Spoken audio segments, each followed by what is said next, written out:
पाठशाला में अब बागेश्वर बाबा के प्लेयर का चैप्टर जो एशिया कप में मैच जिता रहा है। और बागेश्वर बाबा ने क्या पर्चा खोला और टीम इंडिया मैच जीतने लगी, आज इसकी बात।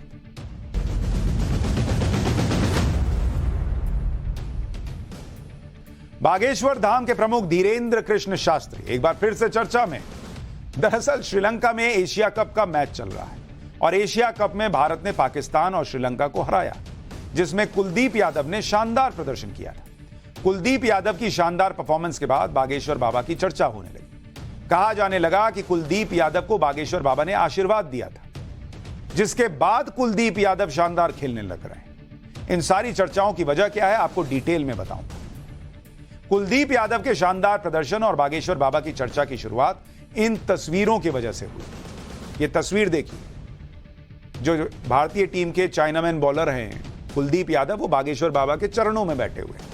इसी साल जुलाई की तस्वीर है। कुलदीप यादव ने बागेश्वर बाबा धीरेन्द्र शास्त्री से मुलाकात की थी। उस समय दिल्ली में बागेश्वर बाबा का कार्यक्रम चल रहा था और उसी कार्यक्रम के दौरान कुलदीप यादव भी परिवार के साथ वहां पहुंचे थे। कुलदीप यादव ने बागेश्वर बाबा को फूलों की माला पहनाकर उनका सम्मान किया।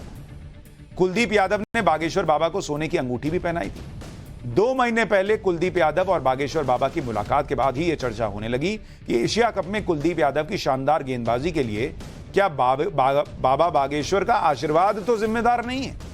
और उसी वजह से कुलदीप यादव ने पाकिस्तान और श्रीलंका के खिलाफ शानदार खेल दिखाया, इसकी भी चर्चा उड़ गई। एशिया कप में कुलदीप यादव ने शानदार प्रदर्शन किया और सोशल मीडिया पर यह चर्चा होने लगी कि बागेश्वर बाबा के आशीर्वाद की वजह से कुलदीप यादव इतना अच्छा खेल रहे हैं। कई लोगों ने सोशल मीडिया प्लेटफॉर्म एक्स पर अपनी राय रखी। एक यूजर ने लिखा कि बाबा बागेश्वर धाम महाराज का महिमा अपरंपार है, इन्होंने तो कुलदीप यादव की किस्मत ही बदल दी। एक और यूजर ने लिखा, बागेश्वर धाम बाबा के शरण में जो कोई आता है बेहतर से बेहतरीन हो जाता है। यानी जिसके मन में जो आ रहा था वो लिख रहा है। आप ये देखिए कि कुलदीप यादव ने एशिया कप में कमाल क्या किया है, जिसको लेकर लोग कह रहे हैं कि बागेश्वर बाबा के मिलने के बाद कमाल हो गया। पहले उस पर जरा चर्चा करते हैं कि उन्होंने किया क्या है और फिर आगे की बात बताता हूं। जो बॉलर है अपने कुलदीप यादव, उनके बारे में आपको बता रहा हूं कि उन्होंने एशिया कप में क्या किया, जो अभी चल ही रहा है और इंडिया फाइनल में पहुंच गई। मैच उन्होंने खेले हैं 4 मैच 4 खेले और विकेट कितने लिए? उस 4 मैच में उन्होंने 9 विकेट ले लिया। उसमें भी एक मैच तो ऐसा था जो बारिश में हो गया और इंडिया ने बॉलिंग ही नहीं की। तो एक तरह से 3 मैच में उन्होंने 9 लिया और 3 भी नहीं, उन्होंने 2 मैच में 9 विकेट लिए, क्योंकि नेपाल के खिलाफ उनको कोई विकेट नहीं मिला था। तो इसमें पाक के खिलाफ उन्होंने 5 विकेट लिए और श्रीलंका के खिलाफ 4 विकेट लिए। तो ये दोनों मिला दीजिए तो 9 विकेट बन जाता है, मतलब 2 मैच में 9 विकेट ले लिए।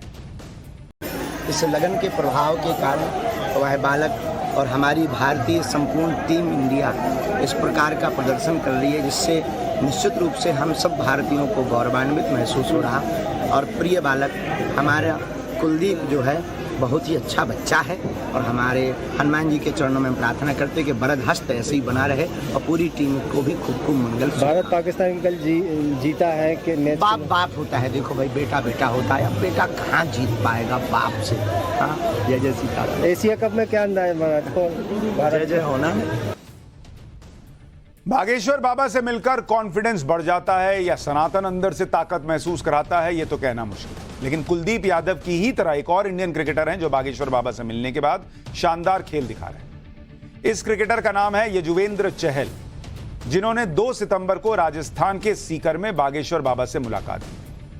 ये लेग स्पिन डालते हैं ना यजुवेंद्र चहल। सीकर में बागेश्वर बाबा का कार्यक्रम था और वहीं पर टीम इंडिया के स्पिनर यजुवेंद्र चहल ने बागेश्वर बाबा से मुलाकात की और आशीर्वाद दिया। बागेश्वर बाबा से मिलने के बाद यजुवेंद्र चहल ने कहा कि उनकी काफी दिनों से बागेश्वर बाबा से मिलने की इच्छा थी और वो चाहते हैं कि बागेश्वर बाबा इसी तरह से खुशियां बांटते रहें। काफ़ी अच्छा फील हुआ है, मतलब ऐसा लग रहा है कि बहुत सालों से मैं जानता हूँ उन्हें, पर अभी जल्दी उनके पास वापस आऊँगा। काफ़ी था, क्योंकि मैंने हमेशा उनको टीवी वगैरह पे देखा है, लेकिन जब मिला तो एक काफ़ी अच्छा लगा और मतलब एक आनंद आया दिल में। जब टीवी पे देखते थे कैसा लगता था? नहीं, काफ़ी अच्छा लगता था, जैसे मतलब टीवी पे देखा वो बिल्कुल वैसे ही है, कोई ज़्यादा डिफरेंस नहीं है। क्या कहना चाहेंगे? महाराज जी का संकल्प है भारत हिंदू राष्ट्र, क्या कहेंगे? वो सबका भला चाहते हैं और जैसे वो हैं वो वैसे ही रहें और मतलब सबको खुशियाँ देते रहें। यानी बड़े बड़े क्रिकेटर बाबा बागेश्वर के चरणों में जाकर आशीर्वाद ले रहे हैं। अब यह भी संयोग देखिए कि बागेश्वर बाबा से मुलाकात के बाद यजुवेंद्र चहल भी शानदार परफॉर्मेंस दिखा रहे थे। यजुवेंद्र चहल इन दिनों इंग्लैंड में काउंटी क्रिकेट खेल रहे हैं। एशिया कप की टीम में सिलेक्शन नहीं होने के बाद यजुवेंद्र चहल इंग्लैंड में काउंटी क्रिकेट खेलने चले गए और काउंटी क्रिकेट में चहल शानदार खेल दिखा रहे हैं। यजुवेंद्र चहल केंट टीम से खेल रहे हैं और 10 से 13 सितंबर तक चले केंट वर्सेस नॉटिंघमशायर के मैच में यजुवेंद्र ने कमाल की गेंदबाजी की। यजुवेंद्र ने मैच में कुल 5 विकेट लिए। अंग्रेजों तक ने यजुवेंद्र चहल की बॉलिंग की जमकर तारीफ की। लेकिन मैं फिर कहूं कि बाबा का आशीर्वाद अलग बात है, लेकिन इनकी खिलाड़ियों की अपनी मेहनत है, उसको आप डिस्क्रेडिट ना कीजिए। चाहे खेल का मैदान हो या फिर फिल्मी सितारों की बात हो, हर कोई बागेश्वर बाबा का फैन बनता जा रहा है। बागेश्वर धाम में कई बड़े बड़े फिल्मी सितारे भी अपनी हाजिरी लगा चुके हैं, जिनमें साउथ के फिल्म स्टार भी शामिल हैं। इसी साल बागेश्वर धाम में 121 कन्याओं के सामूहिक विवाह का कार्यक्रम हुआ, जिसमें बॉलीवुड एक्टर गोविंद नामदेव, जो फिल्म ओ माई गॉड में दिखाई दिए थे, वो मौजूद थे। इसके अलावा साउथ फिल्म इंडस्ट्री के जाने माने एक्टर सुमन तलवार भी बागेश्वर बाबा के दरबार में हाजिरी लगा चुके। दक्षिण भारत के एक्टर सुमन तलवार तो बागेश्वर बाबा के बड़े भक्त बन चुके। बागेश्वर बाबा के मंच से साउथ स्टार सुमन तलवार ने कहा कि वो हिंदू हैं और कभी भी हिंदुत्व का साथ नहीं छोड़ेंगे, जहां भी जाएंगे हिंदुत्व का प्रचार करेंगे। आज हिंदुइज्म के बारे में हम पूरा डिस्कस किया। बहुत हिंदुइज्म के बारे में मैंने बहुत सीखा है। तो मैं एक हिंदू हूँ, तो हिंदुइज्म के लिए मैं लड़ूंगा। हिंदुइज्म के लिए मैं डेफिनेटली मैं जिधर जा रहा हूँ मैं उसके लिए मैं फाइट करूंगा। हिंदुइज्म को हम नहीं छोड़। ये बागेश्वर बाबा का जलवा है। हिंदुत्व की बात हो और बागेश्वर बाबा का जिक्र ना हो, ऐसा कैसे हो सकता है। बागेश्वर बाबा ने सनातन और हिंदुत्व की अलग पूरे देश में फैलाने का संकल्प भी लिया और उनकी इस मुहिम में अभिनेताओं के साथ साथ नेता भी शामिल हो रहे हैं। अभी 2 दिन पहले यानी 12 सितंबर को बीजेपी नेता उमा भारती बागेश्वर बाबा के कार्यक्रम में पहुंचे। उमा भारती बीजेपी की फायर ब्रांड नेता मानी जाती है, लेकिन वो बागेश्वर बाबा की फैन निकली। उमा भारती ने तो बागेश्वर बाबा के मन से ही कह दिया कि देश में राम राज्य कोई लाएगा तो वो बागेश्वर सरकार के आशीर्वाद से धीरेन्द्र कृष्ण शास्त्री ही ला सकते हैं। एक बार उमा भारती को सुनिए। पता नहीं मुझे कहना चाहिए कि नहीं, लेकिन धीरेन्द्र कृष्ण शास्त्री बागेश्वर सरकार, बागेश्वर धाम की कृपा से और उनके द्वारा वो राम राज आएगा जो अमीर और गरीब के बीच के पूरे अंतर को पाट देगा।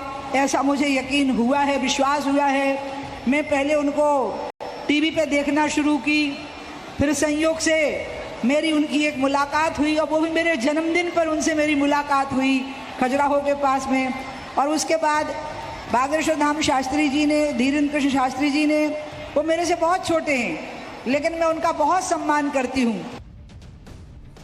दरअसल बागेश्वर बाबा के भक्त हर पॉलिटिकल पार्टी में, क्या बीजेपी क्या कांग्रेस, दोनों ही दल के नेता बागेश्वर बाबा के दरबार में हाजिरी लगाते रहे। इसी साल अगस्त में कांग्रेस नेता कमलनाथ ने छिंदवाड़ा में बागेश्वर बाबा की कथा का आयोजन करवाया था। कमलनाथ पूरी तरह से हिंदुत्व के रंग में रंगे हुए दिखाई थे।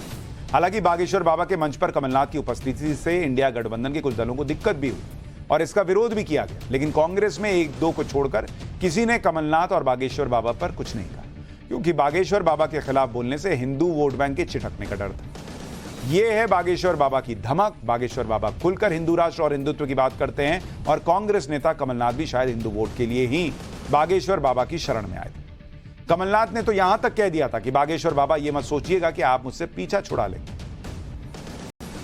महाराज जी, आप मत सोचिएगा कि आपने मेरे से छुटकारा पा लिया। ये छुटकारा आपने नहीं पाया है और भविष्य में भी आप मेरे से छुटकारा नहीं पा पाएंगे। संबंध होते हैं, बहुत सारे संबंध होते हैं। दोस्ती का संबंध होता है, रिश्ते का संबंध होता है, तरह तरह के संबंध होते हैं, पर महाराज जी और मेरा संबंध हनुमान जी का संबंध है। हनुमान जी का संबंध है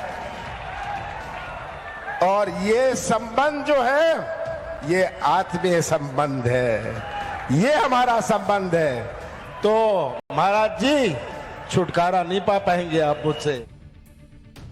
यानी बागेश्वर बाबा आज हिंदुत्व और सनातन के सबसे बड़े ब्रांड बन गए। उनकी बातों से कोई लोग सहमत हो, कई लोग सहमत होते हैं, कई लोग असहमत होते हैं। लेकिन बागेश्वर बाबा से सहमत होने वालों की संख्या लाखों में है, करोड़ों में।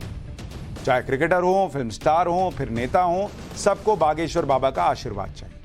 और बागेश्वर बाबा भी अपने मंच पर सभी का स्वागत करते हैं, सभी को आशीर्वाद देते हैं।